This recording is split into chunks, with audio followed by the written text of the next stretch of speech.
Hadirin adalah jamaah salat maghrib Masjid Jabal yang mudah-mudahan senantiasa dirahmati dan diridhai Allah Subhanahu wa taala. Alhamdulillah, puji syukur kehadirat Allah malam hari ini di bulan Syawal, tepatnya tanggal 10, kita bertemu kembali dalam kajian kitab Mukhtarul Ahadits, hadis-hadis pilihan.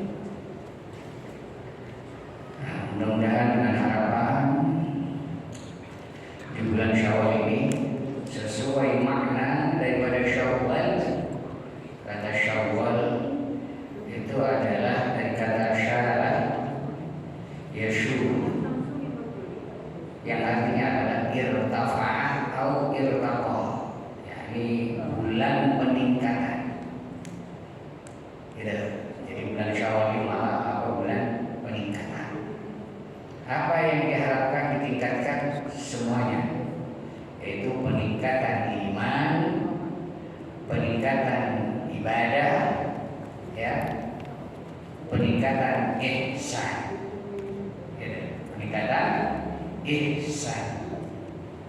Itu harapan Allah, ya, di bulan Ramadan itu harus setelah Ramadan kita menjadi orang-orang yang meningkat imannya, ya, ibadahnya, dan juga termasuk hal-hal lainnya yang terkait dengan ihsan, kebaikan-kebaikan, ya, baik itu kebaikan yang sifatnya zahiriyah yang terkait dengan fisik, dan kebaikan-kebaikan batiniyah, ya, termasuk rasa syukur kita, sabar kita, dan ya selainnya. Mari kita lanjutkan kajian kitab Mukhtarul Ahadits sampai pada urutan Ruddal. Kalau nggak salah kemarin sudah sampai Ruddal. Oke. Tentang dakwah dinun. Apa dakwah dinun itu? Doanya dinun. Dinun itu apa? Yaitu yang dimaksud ini adalah Nabi Nus. Nabi Nus itu dijuluki apa? Dinun, karena dia berada di dalam perutnya ikan paus. Dia berada dalam ikan paus, kemudian dia mengalami salah sundulman atau dulumatun salas, mengalami 3 kegelapan. 3 kegelapan apa itu? 3 kegelapan malam, kegelapan di dalam lautan, kegelapan di dalam perut ikan. Sehingga secara nalar itu sulit bagi manusia untuk bisa selamat ketika sudah ditelan ikan paus. Maka kemudian, di sini Allah mengajarkan, menginspirasi, mengajarkan doa kepada siapa? Siapa Nabi Yunus ini? Ibda'a biha, ketika Nabi Yunus itu berdoa dengan doa ini, wa huwa fi batnil hut, sedangkan dia sedang berada di dalam perut ikan. Ini masalah perut ikan, al-hut itu ikannya itu ditafsirkan oleh para ulama termasuk ikan, rajanya ikan di dalam alam lautan, ikan yang paling besar. Saya nggak tahu jenisnya apa ya. Mungkin orang-orang yang meneliti tentang dunia perikanan tahu. Doanya apa? La ilaha illa anta subhanaka inni kuntu minadh dhalimin. Ini doanya sangat masyhur ini. Dan sebaiknya memang kita selaku muslim hafal doa ini, karena doa ini dimuat di dalam Al-Qur'an, ya. Ditulis di dalam Al-Qur'an. Ya, namanya doanya Dhinnun. Doanya pendek. La ilaha, tiada Tuhan illa anta, kecuali Engkau, subhanaka, maha suci Engkau, inni kuntu minadh dhalimin. Sesungguhnya aku itu termasuk golongan orang-orang yang zalim. Inti dari makna dari doa ini adalah sebuah pengagungan, penyucian kepada Allah dan menyadari akan kesalahan dirinya sendiri selaku makhluk, selaku manusia yang memang berpotensi salah. Gitu. Sehingga dia benar-benar mendudukkan dirinya dalam satu kerendahan, satu kehambaan yang rendah, yang berbuat zalim, yang telah berbuat dosa di hadapan Allah Subhanahu wa taala. Sehingga doa ini dengan kesadaran kehambaannya Nabi Yunus ini benar-benar ini membuat Allah itu punya sifat welas asih dan mengabulkan doanya. Nah, di dalam hadis ini lam yada biha rajulun muslimun fi syai'in qattu. Ya, seorang muslim seharusnya tidak boleh meninggalkan doa ini. Artinya harus diamalkan. Ya, harus diamalkan doa ini. Ya, fi syai'in qattu. Dalam satu kesulitan apapun, hendaknya kita berdoa. Apa jaminannya kalau orang berdoa dengan doa ini? Illa stajaballahu ta'ala lahu. Melainkan Allah itu akan mengabulkan doanya. Ini Allah berjanji akan mengabulkan doa. Bahkan di dalam Al-Quran dijelaskan begini. Laula, intinya begini ya, saya lupa redaksinya begini. Andaikan Nabi Yunus tidak berdoa dengan doa ini di dalam perut ikan itu, maka dia niscaya akan tetap tinggal di dalam perut ikan sampai hari kiamat. Gitu. Allah yang berfirman. Jadi seandainya Nabi Yunus itu tidak berdoa dengan doa ini, atau tidak berdoa bermunajat kepada Allah dalam perut ikan ini saat kesulitan, saat mengalami kegelapan, maka niscaya Allah tidak akan memberikan pertolongan kepadanya. Bahkan Nabi Yunus tidak akan keluar dari perut ikan sampai hari kiamat. Artinya apa? Bahwa doa ini sungguh sangat dahsyat untuk menjadi solusi bagi setiap muslim untuk keluar dari segala kesulitannya. Ya, paling kalau kesulitan kita itu paling apa sih? Gak punya duit, banyak utang, paling apa?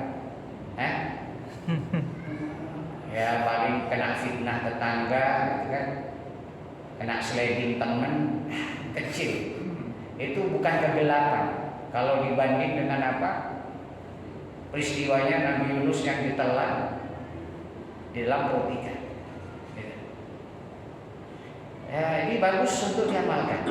Ya, terserah mau dibaca berapa kali setiap habis. Karena ini ijazah langsung dari Allah Subhanahu wa taala dalam Al-Qur'an, dijazahkan kepada Nabi Yunus. Itu ya. Ya kalau nggak diamalkan nggak ada buktinya. Amalkan dulu baru nanti tahu buktinya. Oke. Bismillahirrahmanirrahim. Da'ila wa qala wa kasratus su'ali wa idha'atul mal. Da'ila wa qala. Tinggalkan kabar yang tidak jelas.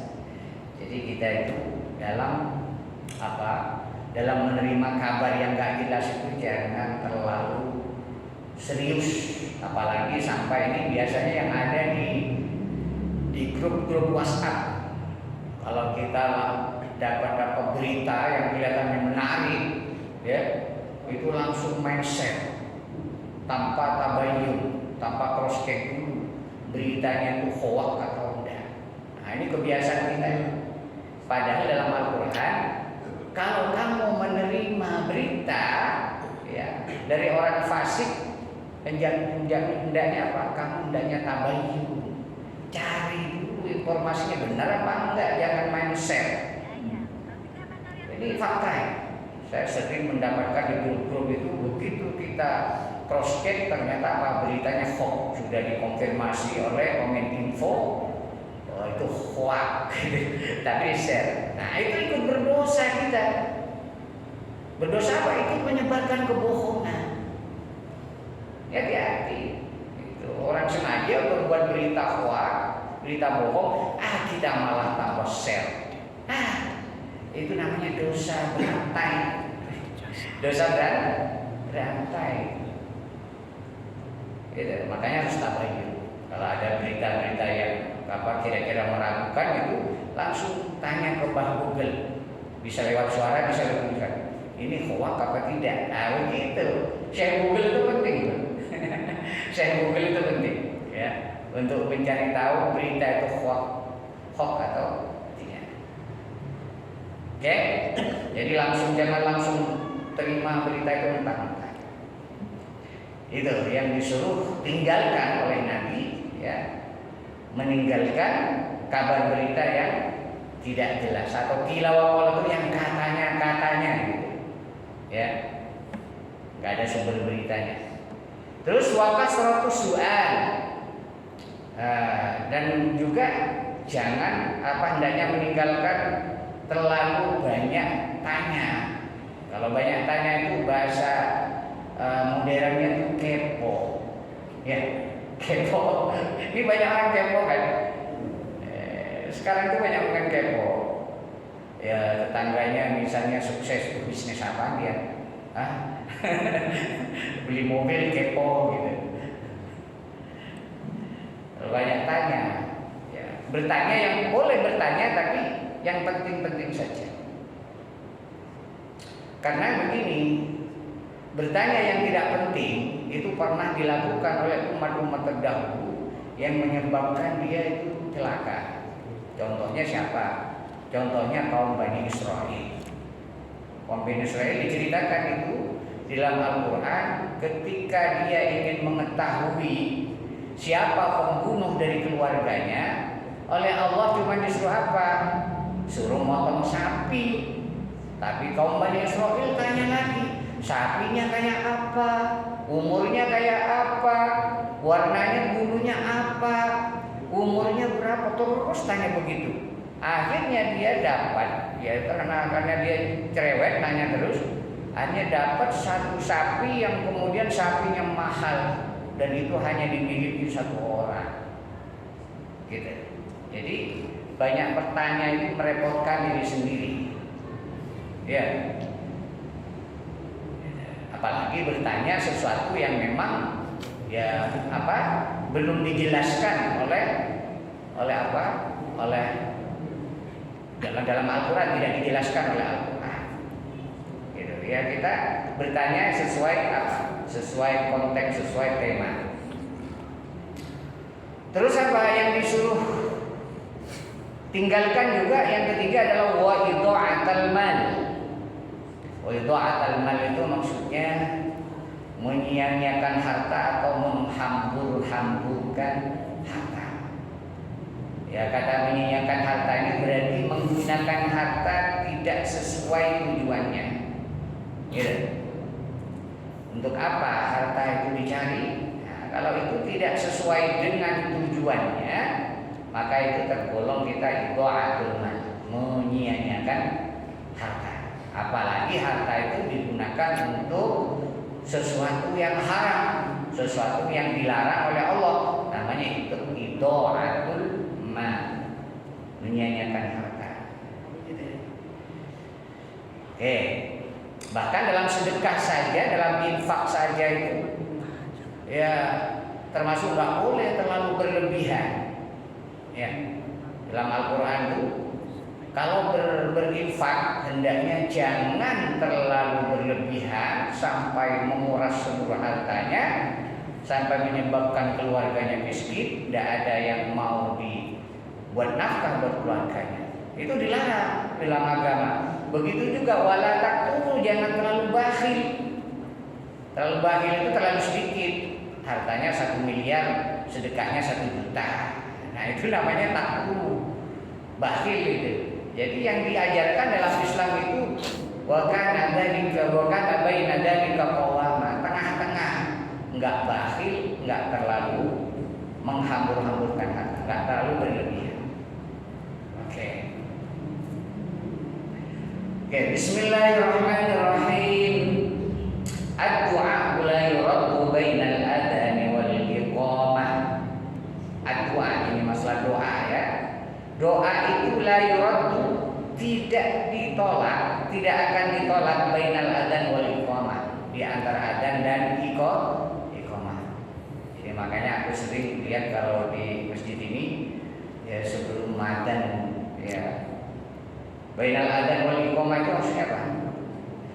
Berarti sebelum iqamah ya. Jadi orang itu sudah ada sholat, nah itu zikir, itu berdoa di situ sampai iqamah. Nah itu waktu-waktu mustajabah. Waktu mustajabah. Asal jangan minta yang apa? Asal jangan minta yang diharamkan.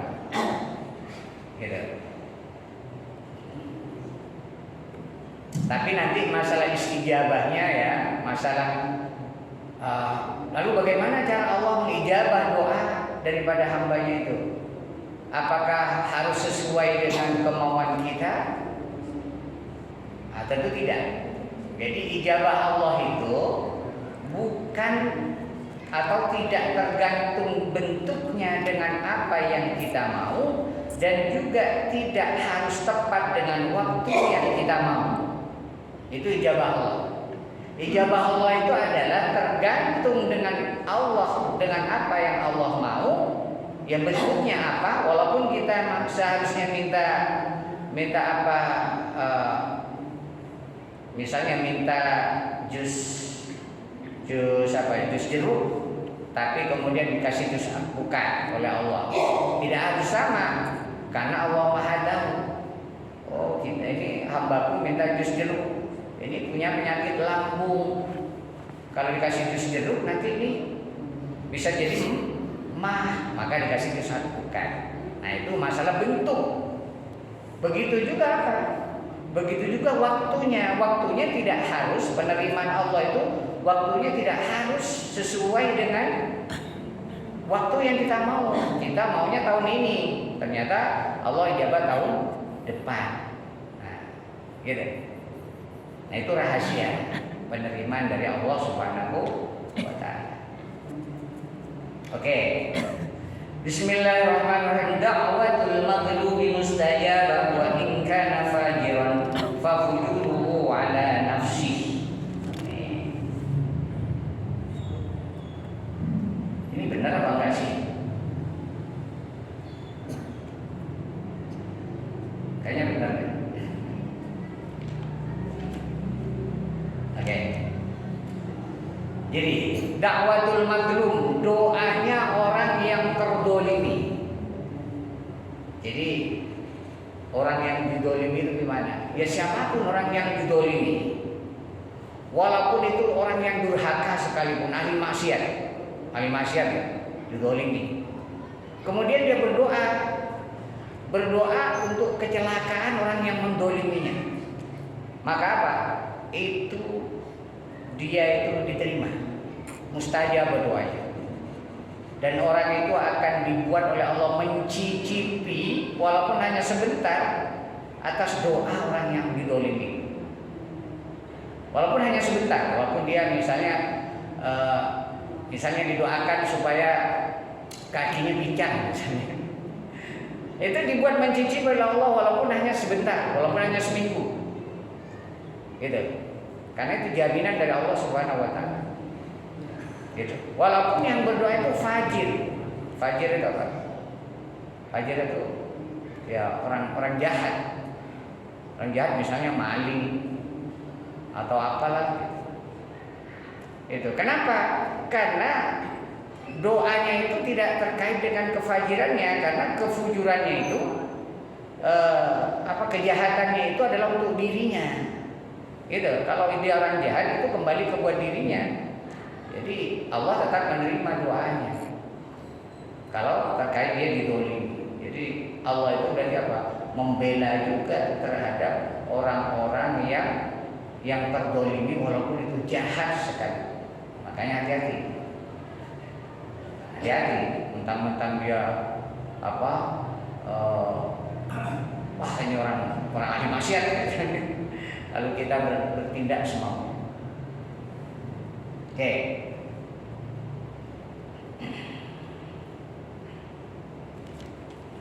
Bismillahirrahmanirrahim. Ad-dunya daru man la darala wa malu man la malala wa la yajma'u man la aqlala. Dunia itu adalah negeri yang tidak mempunyai negeri. Ini apa? Dunia adalah rumahnya orang yang tidak punya rumah. Wa malu man la malala, dan dunia itu, harta itu apa? Harta itu bagi orang yang tidak mempunyai harta. Wa malu man la malala.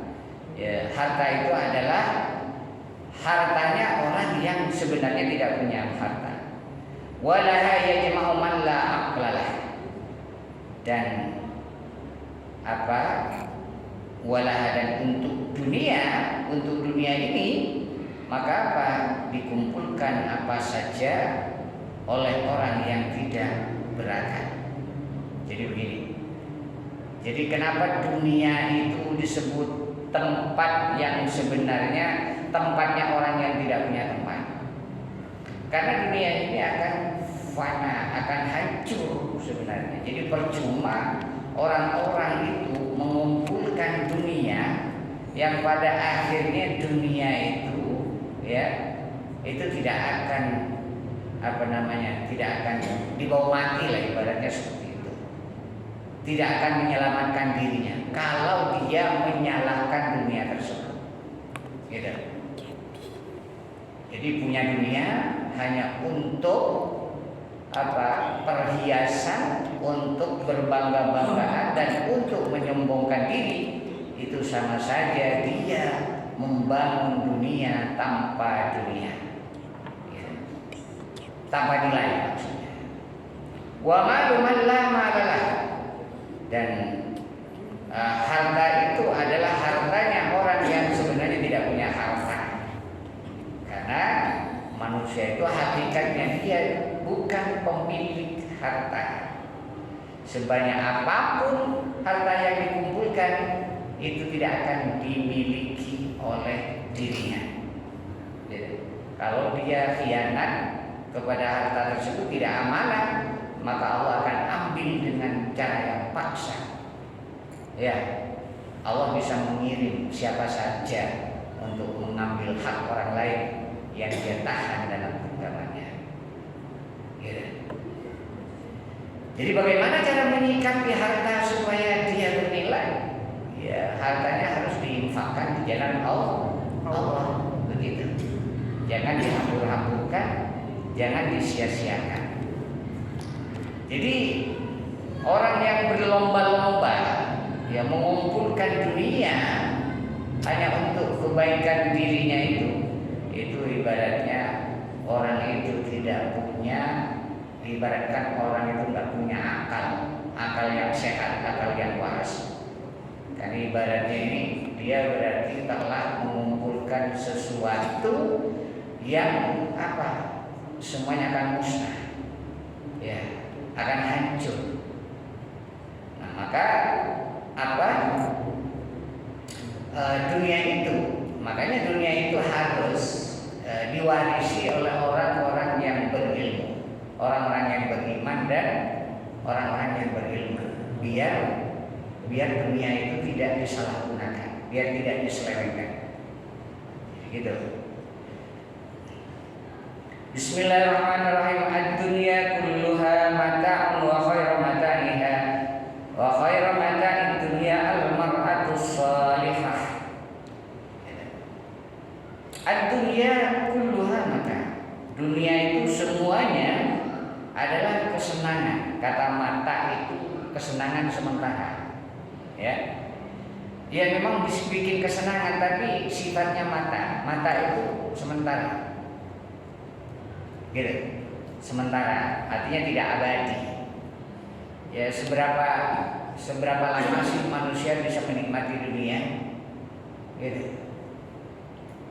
Ya kadang dia walaupun masih sehat saja, ya dia menikmati dunia itu setiap hari itu dia tidak bisa menikmati dunia itu dengan full misalnya.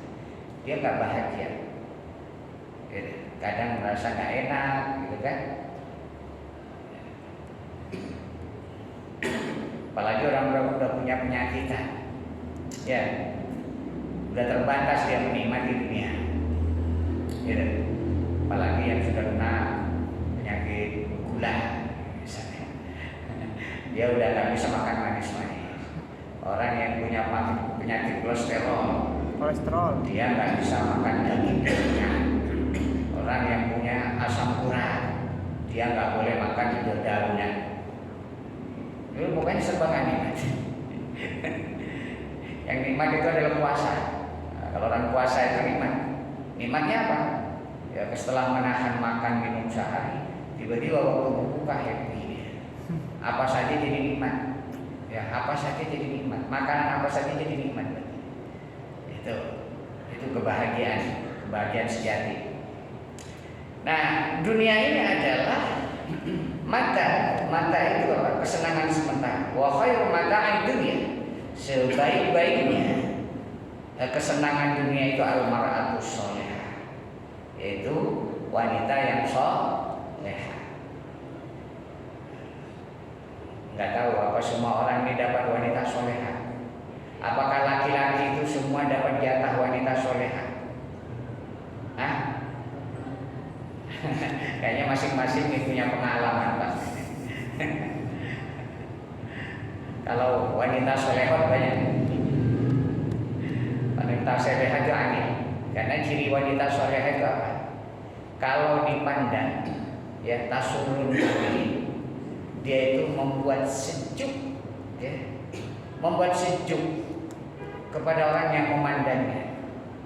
Gitu. Dia nggak ajak berhutang, gitu. Nggak bikin 4 suami, gitu kan? Nggak bikin 6. Kalau sudah bikin apa mancing marah suami itu, belum solehah bisa. Jadi pokoknya menyejukkan. Apapun kondisi suami itu tetap menyejukkan dipandang. Ya. Mungkin wajah-wajahnya itu penuh senyum. Ya. Wanita soleh itu begitu. Tapi jangan begitu juga mentang-mentang ada hadis begini karena istrinya kurang soleha nanti ganti istri, nggak begitu juga. Nggak begitu juga. Karena gini, ada faedahnya juga. Sabar terhadap wanita yang tidak soleha, sabar terhadap buruknya lisan seorang istri itu, cerewetnya seorang istri itu. Mimma yumtahanu bil awliya. Itu bagian dari ujian para wali-wali Allah. Jadi cara cepat untuk menjadi wali Allah itu salah satunya harus memelihara istri yang cerewet. Serius. Dan nggak usah pakai wiritan ibadah panjang-panjang, nggak usah lama-lama. Serius. Ya serius. Ada hari ini Imam Ghazali yang ngomong dalam kitabnya. Jadi as-sabru ala su'i lisanil mar'ati, saya hafal ibaratnya. As-sabru ala su'i lisanil mar'ati mimma yumtahanu bil awliya. Sabar terhadap buruknya lisan seorang istri itu adalah bagian daripada ujian para wali-wali Allah. Jadi berarti yang punya istri cerewet bahkan jadi wali. Siapa yang punya istri cerewet aja? Gak ada. Sudah berapa tahun dicerewetin istri? Makanya lebih baik jangan ganti istri. Kalau nambah boleh. Tingkat kewalian. Mohon maaf ibu-ibu ya, jangan tersinggung ya. Ini saya menemukan fakta.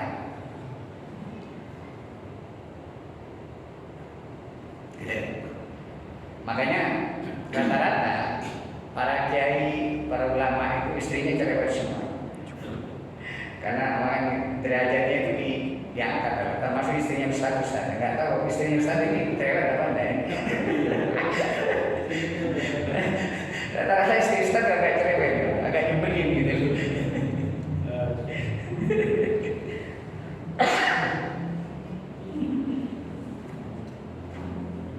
Tapi kalau ustaz memang seharusnya jangan nyari yang terlalu soleh, karena ladang amalnya kurang. Jadi justru kalau para ustaz nyari yang tidak soleh untuk disolehakan, biar ladang amalnya tambah tinggi, ya, cepat jadi waliullah.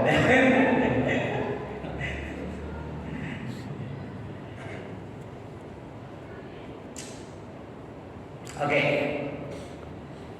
Jadi yang wanita soleh itu bagi orang yang kurang sabarnya. Bismillahirrahmanirrahim.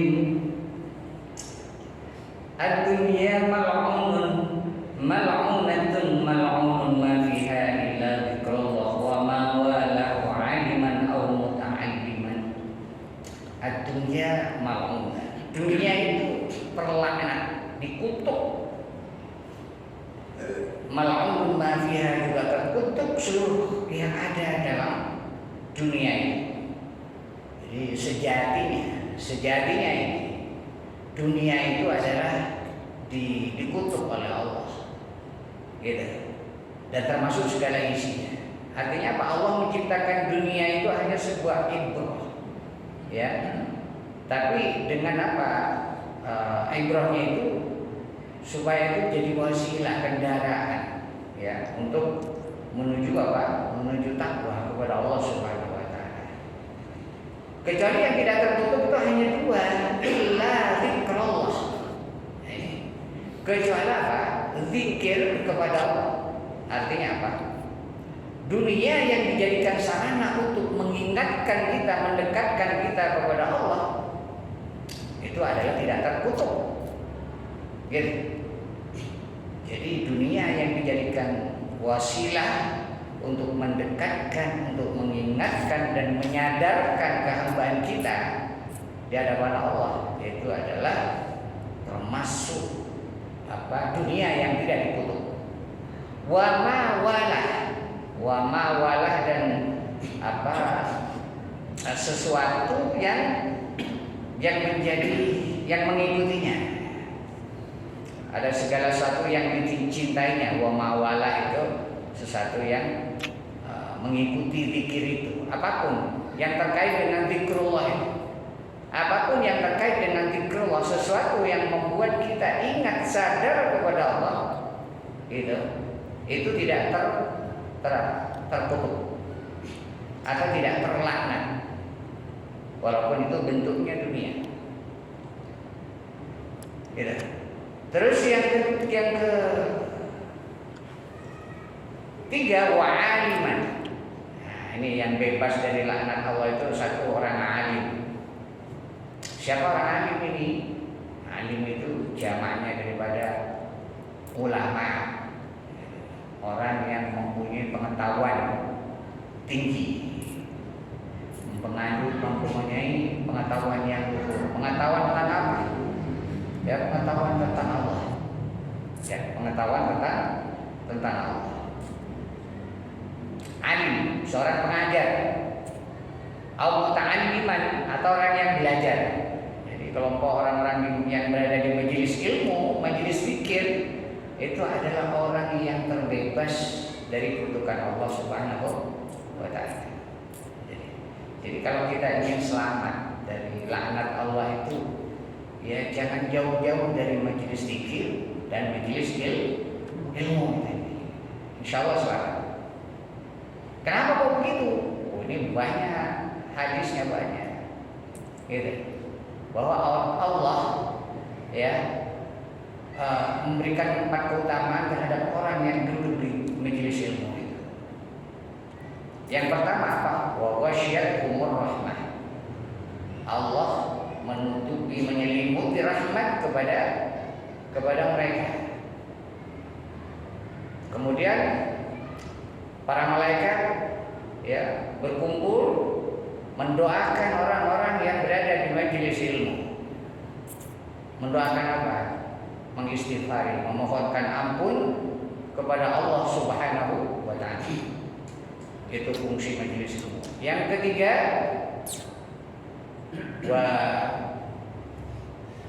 wa nazalat alaihimus sakinah. Allah memberikan ketenangan, sakinah kepada orang-orang yang berada di majelis ilmu. Makanya rata-rata itu orang yang hadir di majelis ilmu itu tenang. Saking tenangnya itu sampai tidur, sampai ngantuk, sampai pulas. Itu saking tenang. Karena sambaran cahaya-cahaya daripada cahaya ilmu. Ya, kebanyakan ngantuk lah kalau di majelis ilmu. Benar. Kadang-kadang. Tapi kalau di pasar ada nggak yang ngantuk? Nggak ada yang ngantuk di pasar. Ibu-ibu kalau belanja ke pasar nggak ada yang ngantuk, semangat. Atau di mall nggak ada yang ngantuk. Karena itu majelisnya setan. Ya, pasar itu majelisnya setan. Sesuai request, saya minta majelis, ya udah majelismu di pasar. Gitu. Makanya banyak budaya di pasar. Kalau di majelis ilmu itu majelisnya para malaikat. Terus yang keempat apa? Ini keutamaan ahli ilmu yang keempat itu. Wa dzakarallahu fi man indah. Allah menyebut-nyebut orang yang berada di majelis ilmu itu indah di sisinya. Siapa itu yang di sisi Allah? Para malaikat. Artinya apa? Orang yang duduk di majelis ilmu, yang ngajar maupun yang belajar, itu dia terkenal di langit. Karena setiap hari disebut, tuh lihat hambaku sebulan ngaji ada di majelis ilmu. Disebut-sebut terus. Jadi kayak breaking news. Kayak artis masuk TV terus, setiap hari dilapori terus sebulan. Makanya orang yang berada di majelis ilmu itu menjadi selebritis langit, walaupun nggak menjadi selebritis bumi. Gitu. Demikian, mudah-mudahan bermanfaat. Wassalamualaikum warahmatullahi wabarakatuh. Waalaikumsalam warahmatullahi wabarakatuh.